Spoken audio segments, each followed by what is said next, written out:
Guys, what's going on? Welcome back to another Sambalubi video. In this video, I'm going to be trying to fix this pearl blue AGS 101.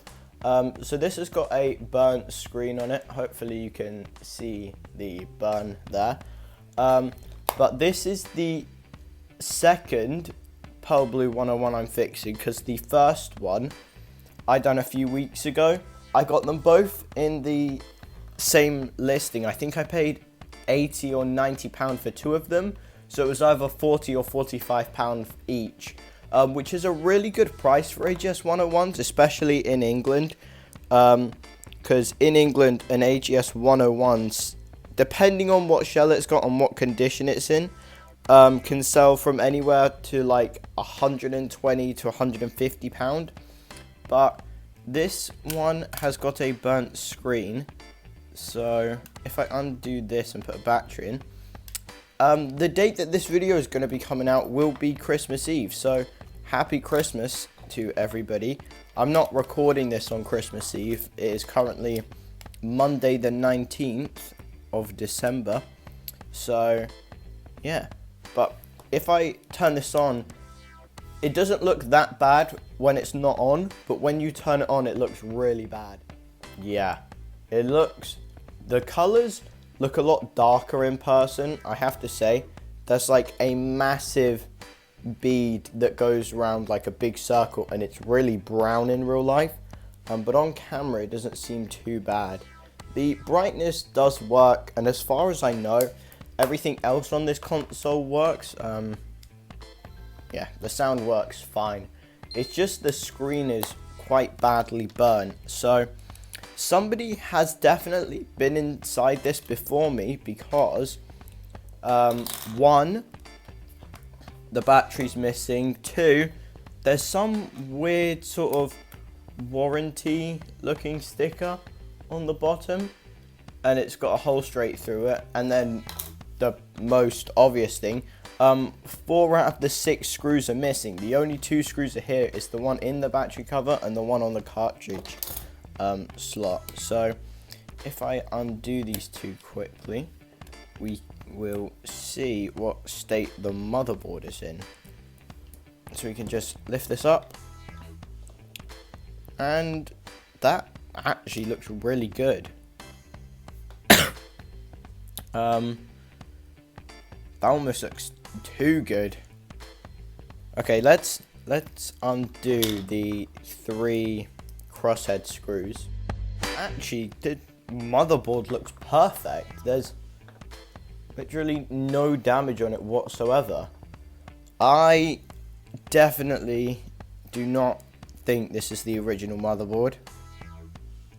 This is in far too good of condition to have been in this, because based off the condition of the previous one that I took apart, it doesn't make sense. Like, look at the state of the ribbon cable. That would only happen if there was like severe dirt on the whole motherboard, but this is like perfect, because not even the ports have rusted. I don't think that's the original motherboard, but anyway, yeah, look, this is like really dirty, but then the motherboard is like perfect. There's no something is going on here. But if we undo the, oh, that was really stiff. There's probably going to be all gunk in the hinge, but if we take this off, it's not too bad actually. I forgot to say, but the screw cap covers have also done that thing where they go to like the weird sort of like paste or mush, whatever you want to call it.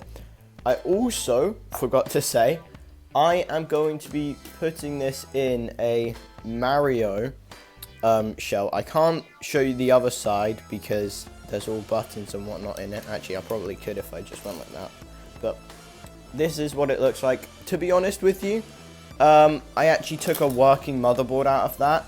I really like how the Mario shell looks, and I've always wanted a Mario AGS 101. I have no idea if they even exist, but I'm going to be reshelling this console, if I get it working, into the Mario shell.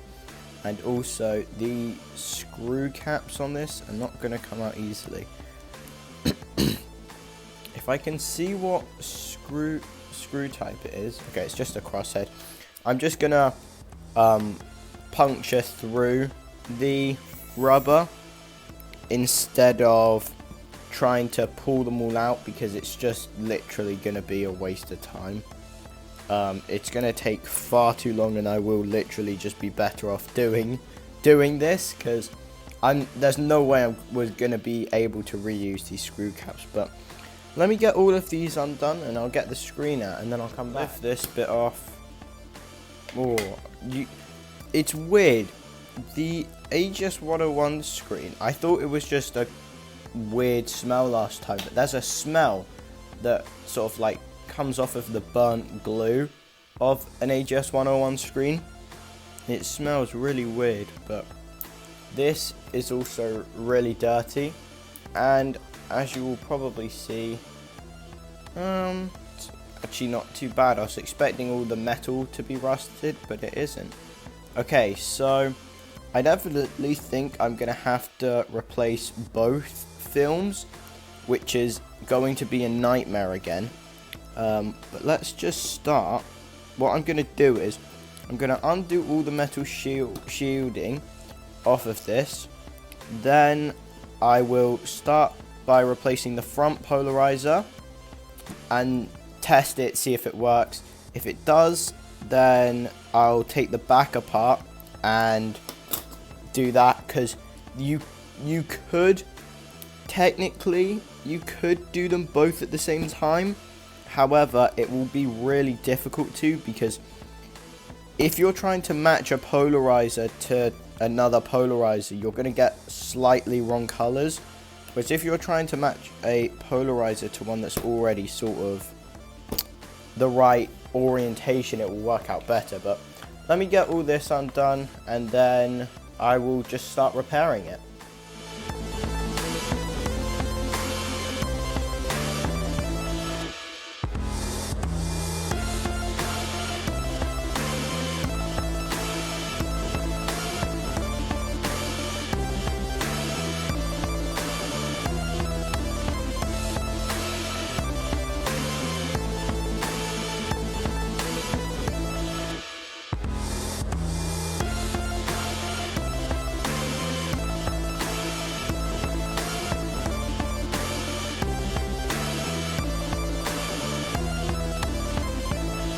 Just so you can get an idea of what I'm doing, look how bad that burn is. That's going to take me so long to clear, to get the polarizer off and then clear all the glue off.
all done. The screen repair went pretty well. Hopefully, I don't know if you can see, but there's a slight dot there and a very, very tiny one there, but that one is quite noticeable. That's the only thing that went wrong. Those two dots, they're actually bubbles under the polarizer. It was the back polarizer, and I thought that they'd gone away. I tried to push them out and they went away, but they've clearly come back. But apart from those two dots, the screen turned out really good. For some reason, the pink one that I done ages ago, sorry, the tribal one, not the pink one, sorry, the tribal one that I done quite a while ago, the screen kind of went a bit dim once I'd replaced the polarizers. But just to show you, this is my unmodded SpongeBob one, and compared to this one, they look like basically the same. If I get it so it's just on the white screen, one isn't darker than the other, so I don't really know what happened with the tribal one. I might have just got the polarizers at an ever so slightly wrong orientation, but hopefully you can see both of them look the same, bearing in mind this one's been repaired and this one is just, well, regular. No work's been done to it. But if I quickly go into this game, Yoshi's Island is a really good game to show off the colors, because look at that. It shows like every color that there is, and it just looks really good. There's nothing else to it. But if we go into a game quickly, the sound still works. Hopefully you can hear. But if I turn that down, you'll see that it works. I'm really happy that I actually now have a Mario AGS 101. I also put the original sticker back on the bottom. And for those people who are curious, this AGS 101 has also come from Australia, because it says AUS there. I think this one will be American, yeah, USA. But yeah, oddly, I was looking online at like AGS 101 listings, and oddly, a lot of them seem to be from Australia, and that's ones that are in England, so I don't really know why. But that's going to be about it for this video. I hope you all have a very happy Christmas tomorrow, and I'll see you guys in the next one. Bye!